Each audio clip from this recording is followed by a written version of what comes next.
Hello friends, welcome to my channel. சட்டுன்னு ஒரு சமையல் செய்யலாம் வாங்க. இப்போ நம்ம வீடியோவில் பார்க்க போகிறது பாசிப்பருப்பு வெந்தயக்கீரை கடையல் எப்படி செய்யறதுன்னு பார்க்கலாம். இப்போ நாங்கள் வீட்லேயே ஃப்ரெஷ்ஷாக வெந்தயக்கீரை போட்டு அதிலேருந்து எடுத்து நம்ம இப்போ சமைக்க போகிறோம்.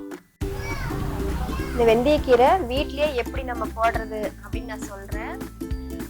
நீங்கள் வெந்தயத்தை நைட்டே தண்ணியில் ஊற வச்சுக்கோங்க. அதை காலையில் எடுத்து கோகோபிட் கொஞ்சம் மண் எடுத்துக்கோங்க. அதை ஒரு பவுலில் போட்டு வெந்தயத்தை விதைச்சி விட்டிங்கன்னா உங்களுக்கு ஒரு 1 வீக்கில் கீரை வீட்லேயே நீங்கள் ஃப்ரெஷ்ஷாக போட்டு எடுத்துக்கலாம். இப்போ நம்ம ஃப்ரெஷ்ஷான வெந்தயக்கீரையை பறித்து எடுத்துக்கிறோம். நீங்கள் வீட்லேயே வெந்தயக்கீரை போட்டு செய்யும் போது மருந்தடிக்காத ஹைஜீனிக்கான வெந்தயக்கீரை உங்களுக்கு ஃப்ரெஷ்ஷாக கிடைக்கும். அதில் செய்யும் போது குழம்பும் ரொம்ப டேஸ்ட்டாக வரும். இங்கே பாருங்கள், கீரை இவ்வளோ ஃப்ரெஷ்ஷாக இருக்குது. செய்யறதுக்கு தேவையான பொருள் என்னென்னு இப்போ பார்க்கலாம். சின்ன வெங்காயம் 100 கிராம் எடுத்துக்கோங்க. தக்காளி ஒரு 4 எடுத்துக்கோங்க. கடுகு எடுத்துக்கோங்க. சீரகம், மிளகு ஒரு 5 காஞ்ச மிளகாய் எடுத்துக்கோங்க. நீங்கள் பச்சை மிளகாவும் சேர்த்துக்கலாம். பூண்டு எடுத்துக்கோங்க.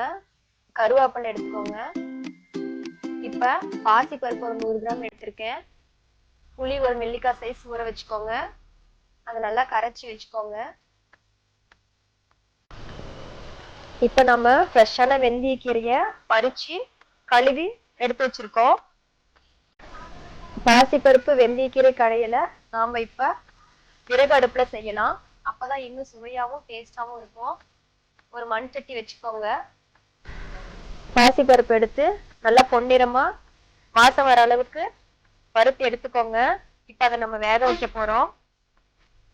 ஒரு தட்டில் கொட்டி நல்லா ஆற விடுங்க. அதே மண் சட்டியில ஒரு 2 கப் தண்ணி சேர்த்துக்கோங்க.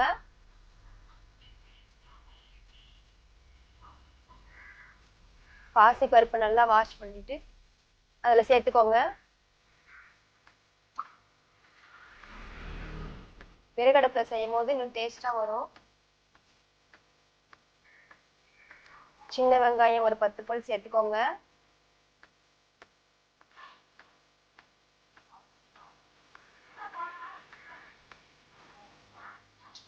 பூண்டு ஒரு 10 பல் சேர்த்துக்கோங்க.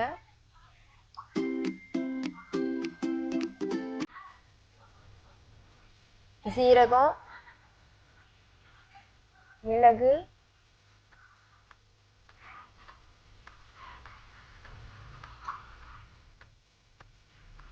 கருவேப்பிலை,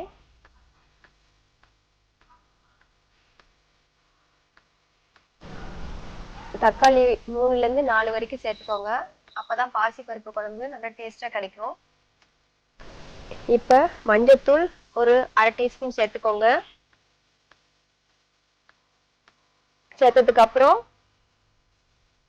நல்லா அதையெல்லாம் கிளறி விட்டுட்டு நல்லா கலந்து விடுங்க. ஆயில் ஒரு ஸ்பூன் ஊற்றிக்கோங்க. இப்போ மூடி வச்சு பாசி பருப்பு நல்லா வேக வைக்கணும். இப்போ பாருங்க, ஒரு 1/4 மணி நேரத்துலேயே பாசி பருப்பு நல்லா வெந்துச்சு. அதை நல்லா கிளறி விட்டுட்டு இன்னும் ஒரு 2 நிமிஷம் வேக வைக்கலாம். அதுக்கப்புறம் நல்லா வெந்துருச்சு. இப்போ நல்லா பாசி பருப்பு குழஞ்சி வந்திருக்கு. இப்போ நம்ம இதை ஒரு பவுலில் மாற்றி வச்சுக்கலாம். அதுக்கப்புறம் அதே மண் சட்டி வச்சுக்கோங்க. அதுல தேவையான அளவு எண்ணெய் சேர்த்துக்கோங்க. ஒரு 3ல இருந்து 4 டேபிள் ஸ்பூன் எண்ணெய் சேர்த்துக்கோங்க. இப்ப தாளிப்புக்கு தேவையான கடுகு, கடலைப்பருப்பு எல்லாம் சேர்த்துக்கோங்க.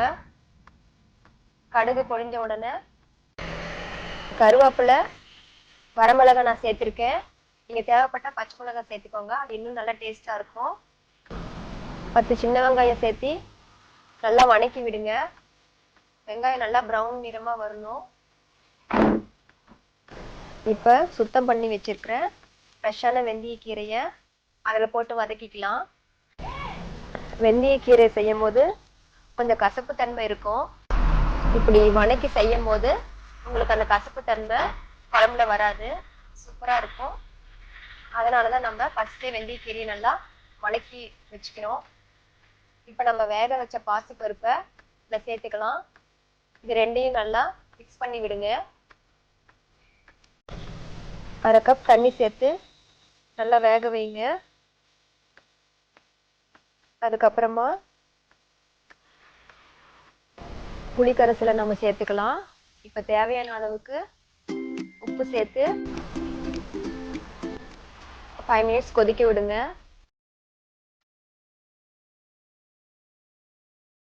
இப்போ நல்லா குழம்பு கொதிச்சிடுச்சு பாருங்க. இப்போ நம்ம பருப்பு மத்தை எடுத்து நல்லா கடைஞ்சி விட்டுக்கலாம். இப்போ நமக்கு அருமையான வெந்தயக்கீரை பாசி பருப்பு குழம்பு ரெடி ஆயிடுச்சு. இதை நம்ம சாதத்தோட சேர்த்து சாப்பிடும்போது ரொம்ப சுவையாகவும் அருமையாகவும் இருக்கும். இதை நீங்கள் வீட்டில் ட்ரை பண்ணி பாருங்க. இது உடம்புக்கு ரொம்ப ஹெல்த்தியான ஃபுட்டும் கூட. இந்த வீடியோ உங்களுக்கு பிடிச்சிருந்தா ஷேர் பண்ணுங்க, சப்ஸ்கிரைப் பண்ணுங்க, லைக் பண்ணுங்க. தேங்க்யூ.